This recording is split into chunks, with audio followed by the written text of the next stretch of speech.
Hi, my name is Julie Nakey. I'm one of the social workers here at SW2. I work in the Stepping Forward building with the adolescents, and today I'm here to present about community mental health. So the goals of community mental health, it was an alternative to institutionalization. So if any of you have read about the deinstitutionalization movement, the idea was in the 60s and 70s to get people out of an institution and getting them into the community with wraparound community supports. The goals of this were to lessen social exclusion and reduce neglect and violations of human rights. This is actually a very nice one, but this is typically what a mental health facility would look like. Often they were in rural areas. They were based on the theory of moral treatment. And in the 19th and 20th century, there was an expansion of also referred to as asylums in the United States. So there were many issues why they had people in institutions far away, kind of unseen and unheard. There was a lack of really good support in the community. Families often weren't able to cope with somebody who had mental illness. There wasn't a lot of good medications out there for people, especially with treating schizophrenia. Just in the past, even 50 years or less, there's been a huge expanse in the medications that can treat that, that have really helped people be a part of their community. But it's not just limited to schizophrenia. So there were several things that came together that made people realize that we don't want to put the mentally ill out in these institutions and have them separated. A lot of these people have talents and gifts, and they can contribute to society. They just need the proper support and guidance.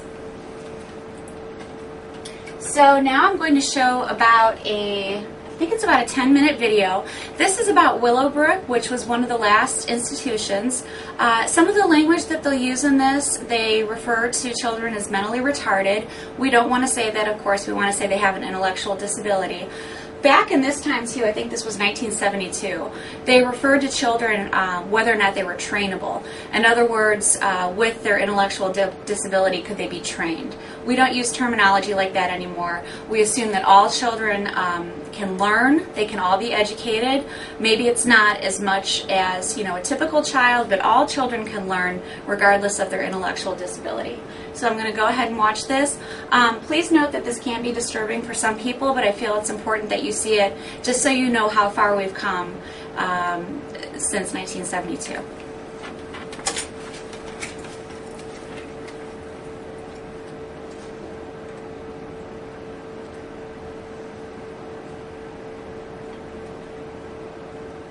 Well, I visited the state institutions for the mentally retarded, and I think particularly at Willowbrook that we have a situation that borders on a snake pit, and that the children live in filth, but many of our fellow citizens are suffering tremendously because lack of attention, lack of imagination, lack of adequate manpower.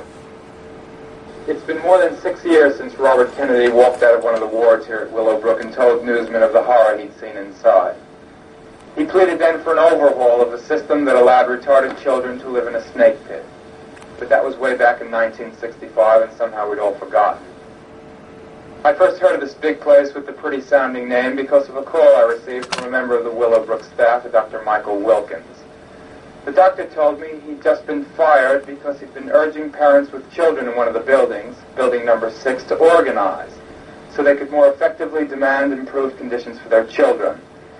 The doctor invited me to see the conditions he was talking about, so unannounced and unexpected by the school administration, we toured building number 6.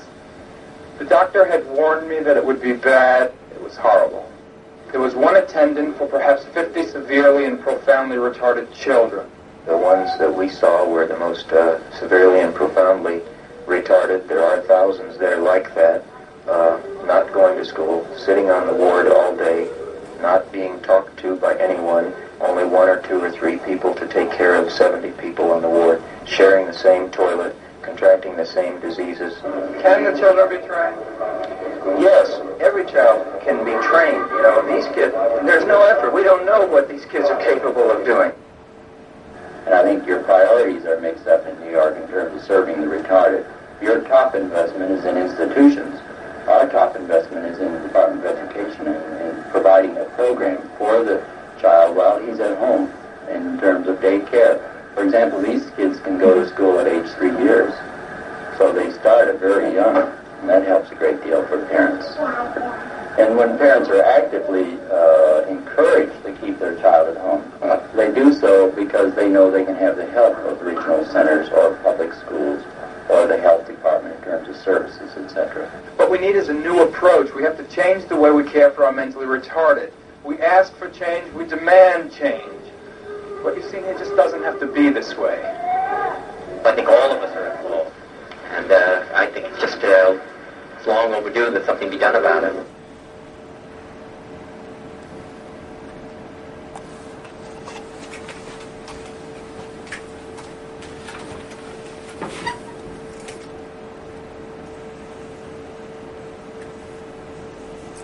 And now we'll go back to the PowerPoint. Okay, so that was a very powerful video. I think those type of situations were more common than uncommon. You saw it was a state institution. It was horribly understaffed, and you saw the condition that the children were in. The doctor made an excellent point, and we see now that what he has said has come to fruition. The system, the community mental health system, is not perfect, but what he was saying, if you could hear him, is that let's get these children out of institutions. That he was saying that, I think it was the state of New York, I could be wrong, but most of their money for mental illness went towards institutions. And he was saying that that money needed to go to the Department of Education so that these children could be in schools, they could be educated. Also, he was talking about the family support. A lot of times, I would say most of the time, these families wanted their children to stay home. It could seem very cruel that somebody would even put their child in an institution like this. But what you have to understand back then is that there weren't the kind of supports that are out there right now. A lot of our families get respite. They have providers that come to the home. They have support. They can take their children to psychologists and psychiatrists. They can help get their children treated for seizure disorders. People could do some of that back then, but you had to have a lot of money and you had to know how to find the resources, and it was very difficult. So unfortunately, people had to make the choice to put their children in institutions a lot of times. And you've probably all heard stories that back then, if you had a child with a severe disability, you were told to have the child institutionalized, trying to forget that they ever existed and move on with your life. Luckily, we've come very, very far since then. So again, the 60s and 70s, deinstitutionalization. Many of the asylums were closed. Individuals were thought to be able to live in their communities rather than be confined to institutions. And the emergence of the psychiatric rehabilitation movement. The aim of helping individuals live in the community. So the thinking was that you rehabilitate people as much as possible. The recovery model talks about people will never fully not have a mental illness, but recovery in the sense that they can learn to cope with it, they can have a higher level of functioning if the proper community and environmental supports are in place. That's the critical piece. Excuse me. So, psychiatric rehabilitation. Social aspect is helping individuals with relationships, family boundaries, communication, community integration. This can be, let's say somebody's got a mental illness, let's say they're bipolar. It's tearing their family apart, they can't get along with their parents. This would be, they get counseling. They can get individual counseling. They can get family counseling. They can see a psychiatrist who can help them with medication management and coping skills. So there's help out there now, and there didn't used to be. Vocational and educational. This is going to be huge for our cohort of consumers who are in the Stepping Forward program, the adolescents, as they come to adulthood. What are they going to do? We don't want them to leave our center, leave this beautiful campus, and then just go home and not do anything all day and have their parents take care of them for the rest of their lives. It's not good for the parent, because the parent's obviously not going to be around forever, and it's not good for the consumer. So we want them to be involved in something. They can stay in school, they can stay here at Step by Step until they're 22 years old, and I believe the oldest consumer we have right now is, we have a handful that are 18. I think we have one that's 19. So that's going to be coming out pretty soon. That'll be something that you'll hear about here at Step by Step. But what can they do? Are they able to work? Do they need to be in what they call a supported workshop where they get some support from an aide? Maybe they just go to a rehabilitation center, but that's great too. Social skills, they're around other people, they can get help, maybe learning about jobs. At the very least, they're involved in something that's meaningful out in the community. Even if it's just coming to that center, eating lunch with people, maybe doing some kind of a craft. Rehabilitation centers are really, really cool. So you should try to tour one if you ever can. The one that I was at, they actually had several retired people that came in, and one of the guys loved to read, and he just sat and read a book to a group of individuals, and he just had such an animated way. And it was an adult book, it wasn't a child book, I forget, it was a classic. And the people were sitting there and he was reading, and it was such a win-win, because here you have people who need some kind of structure to their lives, and then you have somebody who's retired who maybe is feeling, a loss of self. They're going through that Erickson life stage where they're not really sure, now that their working life is over, what they're going to do with their life. So that person probably feels a lot better. Maybe that prevents some depression, and then the people are getting such an enriched environment that it's really fantastic. Basic living skills are huge. Here at Step by Step, we're always helping consumers with hygiene, applying deodorant, washing your face, bathing, combing your hair, things like that.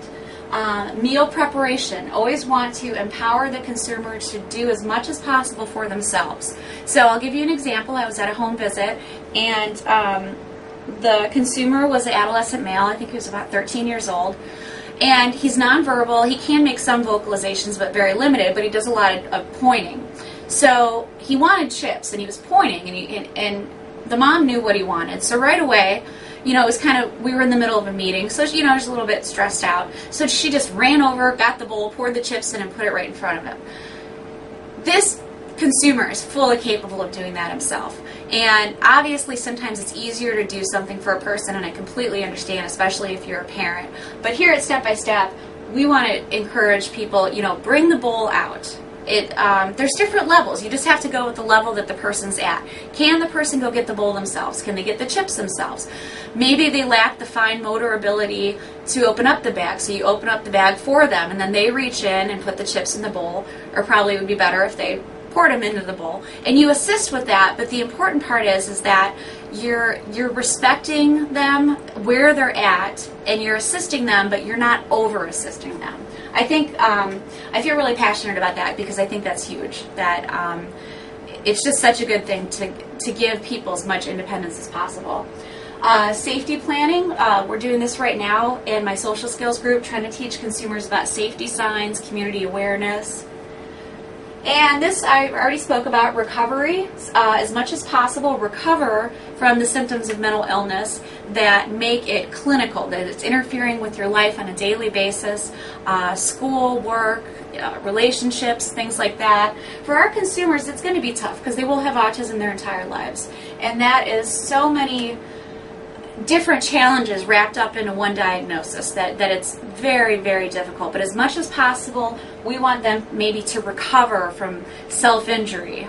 We want them to recover from being aggressive towards, peers. We want them to recover as much as possible from learned helplessness, from not doing anything from themselves. So that's where the whole attitude is there. We want to help, we refer to children and adolescents that attend here as consumers. Sometimes in other settings you'll hear clients. So in here it says clients. We want to help them meet life's challenges, and we want them to be integrated into the community and independent as much as possible. In the Stepping Forward program, we go on community outings at least 3 times a month. We go to Bob Evans, Kroger's, go to Skate Zone. That's really cool. Kids don't have to put on the skates, but they can try, and then they've got an aide with them at all times to kind of help them out. The behavior technician doesn't put skates on, they're in their shoes. And this is really cool because it's getting people out in the community. It's building a relationship, with Skate Zone 71. And this is what we want to do. We want community businesses to want to have our consumers there, to feel good about themselves, and to know that they're helping the community and society as a whole. So again, community mental health is about nurturing resiliency. It helps children, youth, and families successfully meet life's challenges. So resiliency, being able to cope with life's challenges. Again, this plays into certain parts of mental illness maybe the person won't ever fully recover from, but they can build resiliency, and part of that is building family relationships. Helping parents with community resources is huge. Anytime you help a parent with a community resource, it takes one more thing off of their back. So maybe they can have, some kind of free time. Maybe they can just read for 15 minutes a day. Our families that get respite support, I would say maybe half and half, maybe more stay at home at the same time the provider's there. Some of them that really have built a strong relationship with a provider will have them take the child or adolescent out into the community. So they get a little bit of free time. Maybe they can call a friend, have a conversation with their spouse, something like that. And just as we discussed, people can and do recover from mental illness to some, at least on some level.